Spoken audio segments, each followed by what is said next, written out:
안녕하세요. 군사돋보기입니다. 현지 시각 12월 4일 여러 오신트 보도에 따르면 우크라이나군은 최근 루안스크 전선에서 멀쩡한 상태의 T-90M 전차를 한 소대를 구성할 수 있을 만한 분량 4대를 한꺼번에 노획해 큰 화제가 되고 있습니다. 그것도 연료와 포탄만 떨어졌을 뿐 어느 곳 하나 손상되지 않은 아주 멀쩡한 상태로 노획했으니 당장 전투에 투입시켜 러시아군에게 공세를 가하는데 사용할 수 있는데요. 게다가 T-90M 전차 역할을 감안할 때 전차가 4대나 노획되었다는 것은 더 많은 T-72, T-80 계열 전차들이 노획되었을 가능성을 충분히 하고 있다는 것을 감안하면 더 많은 10여 대 이상의 전차들이 이번에 노획되었을 가능성이 높습니다. T-90M 전차는 러시아가 자랑하는 최강의 전차이자 가장 최신의 전차로 한때는 미국과 유럽 국가들 모두 극히 경계했던 러시아의 3.5세대 전차입니다. 이런 러시아군의 T-90M 전차가 노란색 띠나 파란색 띠를 두르거나 우크라이나를 상징하는 십자가 표식이나 깃발을 달고 나타나 러시아군을 공격한다면 최전선의 러시아군은 패닉에 빠져버리기 충분할 겁니다. 어쩌다 이렇게 많은 T-90M 전차가 너무나 멀쩡한 상태로 노획되었을까요? 이 전차의 전투 성능은 지난번 우크라이나군의 칼구스타프 대전차 로켓에 의해 완파되면서 거품이었다는 것이 드러난 바 있는데 우크라이나군이 이 전차를 획득해 러시아군을 상대로 압도적인 공세를 가하는데 사용될 수 있을까요? 전문가는 아니지만 해당 분야의 정보를 조사 정리했습니다. 본의 아니게 틀린 부분이 있을 수 있다는 점 양해해 주시면 감사하겠습니다. 이번에 러시아군 병사들이 T-90M 전차 4대를 모두 루안스크 전선에 유기하고 떠나버린 이유는 동부 전선으로 이어지는 러시아군의 보급이 끊겼기 때문이라 오신트 전문가들은 분석하고 있습니다. 이들은 동부 전선의 최일선 방어선인 스바토우 방면과 크레미나 방면에서 공세 작전을 수행하고 있었던 것으로 추정되는데요. 러시아군 체제에서는 이 T-90M 전차를 지휘 차량으로 운용하고 여기에 T-80BVM 전차나 T-72B3 전차 등을 함께 묶어 운용하는 방식을 선호해 왔습니다. 러시아군의 T-72B3 전차나 T-80BVM 전차들은 대부분이 우크라이나군의 전차들과 달리 전장관리 체계 BMS를 대부분의 전차들이 탑재하지 않았고 T-90M 전차는 거의 유일하게 최첨단 전장관리 체계를 탑재하고 있는 전차이기 때문인데요. 역시나 탄약과 연료가 떨어져 버려진 T-90M 전차 4대 외에도 현장에서는 더 많은 다른 전차들이 함께 발견되었다고 합니다. 현재까지 우크라이나군이 파괴하거나 노획한 T-90M 전차는 모두 7대가 넘는 것으로 파악되고 있는데요. T-90M 전차는 러시아에서도 겨우 70여 대 정도밖에 배치되지 않은 물건인데 이번 전쟁을 통해서만 적지 않은 숫자를 잃고 있으니 크나큰 손해를 보고 있는 셈입니다. 가장 처음 투입된 T-90M 전차는 우크라이나 전선에 투입된 뒤 고작 일주일밖에 지나지 않은 상태에서 우크라이나 방위군의 83mm 칼구스타프 대전차 로켓, 즉 칼구스타프 무반동 총에 의해 처참하게 파괴된 장면이 공개되며 망신을 피할 수 없었는데요. 이후 9월 19일부터 우크라이나군은 3대의 T-90M 전차들을 추가로 발견해 우크라이나군의 멀쩡한 채로 노획되었는데 이 중 한 대는 연구를 위해 미국 측에 주고 다른 한 대는 영국이나 우크라이나에 전폭적인 지원을 해준 폴란드에게 주었다는 소식도 있었습니다. 이제는 러시아군 최강의 전차라는 T-90M 전차 4대가 우크라이나군의 편에 서게 되었으니 성능이 뛰어날수록 우크라이나군에게 더 큰 도움이 되는 아이러니한 상황이 되었는데요. 물론 이 4대 T-90M 전차가 모두 우크라이나군에 편제되지는 않고 한두 대 정도는 미국이나 영국, 폴란드 등의 연구용으로 다시 한번 추가로 보내질 것으로 짐작됩니다. 하지만 그러고도 남는 두세 대 정도의 T-90M 전차들은 우크라이나 깃발을 달고 다시 전장으로 나와 이 전차를 운용해왔던 장본인들인 러시아군을 향해 불을 뿜게 될 텐데요. 3대 정도의 T-90M 전차라면 하나의 소대를 형성할 수 있을 정도이니 이를 보게 될 러시아군들이 아연실색할 듯합니다. 우크라이나군은 이미 많은 기갑 장비들의 BMS 전장관리 체계를 탑재해 전술적인 차원에서 많은 도움을 받고 있는 만큼 이미 전장관리 체계가 탑재되어 있는 T-90M 전차를 러시아군보다 훨씬 더 능숙하게 사용하는 것이 가능할 텐데요. 우크라이나군 전차들 중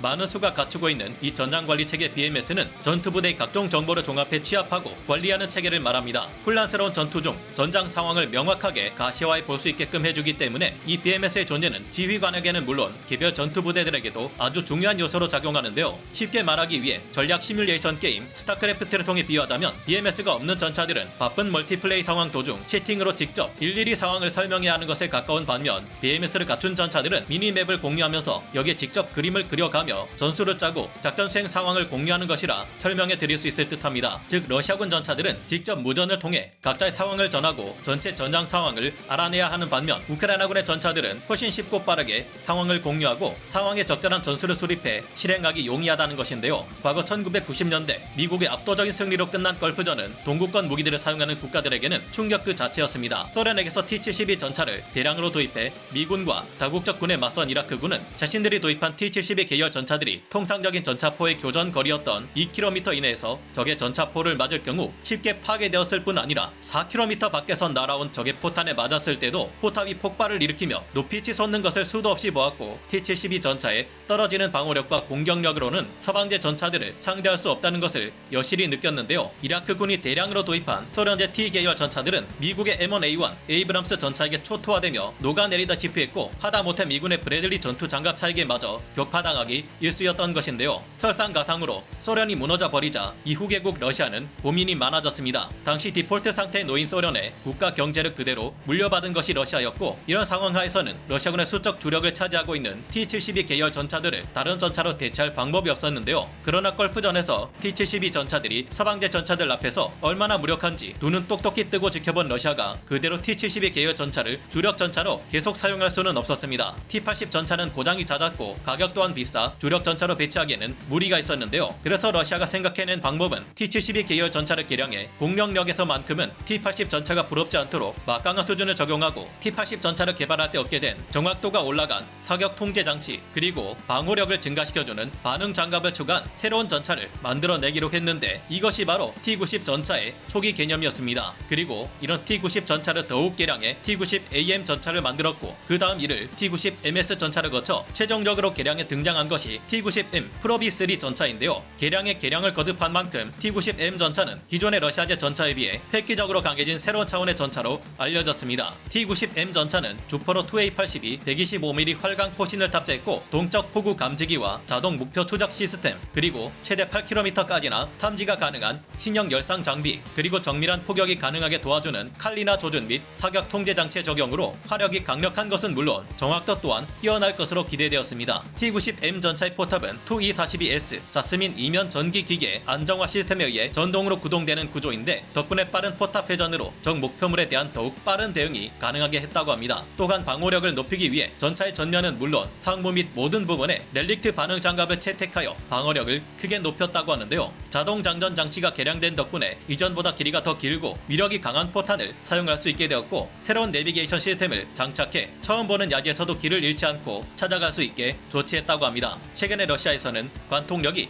800mm급에 달하는 3BM48 APFSDS 포탄을 개발했다고 하는데 이 포탄 또한 T-90M 전차를 통해 발사될 수 있을 것으로 보이기에 공격력이 이전에 비해서도 더 증가했을 것으로 추정됩니다. 러시아에서는 이 같은 T-90M 전차가 현존하는 거의 모든 대전차 무기를 맞고도 멀쩡하다고 과대 선전해 왔지만 이 같은 러시아의 발언은 우크라이나에서 최초로 발견된 T-90M 전차가 허무하게 고작 84mm 칼 구스타프 대전차 로켓에 의해 격파되어 버리면서 완전히 거짓인 것으로 드러났으니 어느 정도 가려들을 필요가 있습니다. T-90M 전차 역시 기존의 T-72, T-80 전차들처럼 캐로젤 자동 장전 장치를 갖추고 있으며 이 때문에 포탑 아래에 포탄들이 줄지어 있습니다. 이를 감안하면 적의 포탄이 T-90M 전차의 포탑을 뚫고 들어와 유폭을 일으킬 경우 T-72 전차들처럼 T-90M 전차 역시 포탑이 날아가 버리며 쉽게 파괴될 여지가 있을 텐데요. 물론 T-90M 전차는 포탑 뒷부분에 사각 형태의 예비 탄약고를 갖추고 있어서 여기에 예비 포탄들을 보관하고 있으니 T-72 전차들이나 T-80 전차들보다는 나을 것으로 추정됩니다. 이번 전쟁에서 발견된 러시아군의 T-72 전차 내부에는 포탄이 아무렇게나 널브러져 있어 유폭 시 피해를 더욱 크게 키울 가능성이 아주 큰 상태라는 것이 발견되기도 했는데요. 현실적으로 냉정하게 T-90M 전차를 평가할 경우 절대 러시아군이 선전하는 만큼 무적의 전차는 아닌 것으로 추정됩니다. 이 사실은 이미 우크라이나군에 의해 T-90M 전차가 파괴되면서 증명되었는데요. 그러나 현재 우크라이나군은 러시아군에게서 노획한 T-72B3 전차, T-80 BVM 전차를 그들보다 더 잘 운용하고 있으며 T-90M 전차의 경우 적어도 T-72B3 전차보다는 훨씬 나은 성능을 가지고 있을 것으로 기대됩니다. 강력한 125mm 활강 포신을 사용하는 만큼 주포의 화력이 훨씬 강력하고 더 먼 거리에서 적을 공격할 수 있다는 것은 거짓이 아닐 듯한데요. 더구나 다른 러시아군의 전차들이 갖추지 못한 전장 관리 체계를 자체적으로 탑재하고 있으니 이제는 우크라이나군의 편에서 우크라이나군 전차 소대들을 지휘하는 역할을 T-90M이 맡아 전장에서 러시아군을 쓸어버리며 휩쓸고 다니지 않을까 기대하게 됩니다. 게다가 현재 러시아군의 주력 전차는 사실상 1960년대에나 개발된 T-62 2세대 전차이며 이들의 경우 단순한 주조 장갑을 갖추고 있어 우크라이나군이 가진 어떤 대전차 무기에도 쉽게 파괴되는 것들인데요. 그나마 이런 전차들마저도 이제는 부족하다는 것이 러시아군의 상황인 만큼 우크라이나군이 노획한 T-90M 전차들이 든든한 전력이 되고 있다는 소식을 기대해봅니다. 이번에 노획된 T-90M 전차가 우크라이나 깃발을 달고 전장에서 우크라이나 전차들을 지휘하는 영상이 올라오기를 기대하며 오늘 군사 돋보기 여기서 마치겠습니다. 감사합니다. 영상을 재밌게 보셨다면 구독, 좋아요,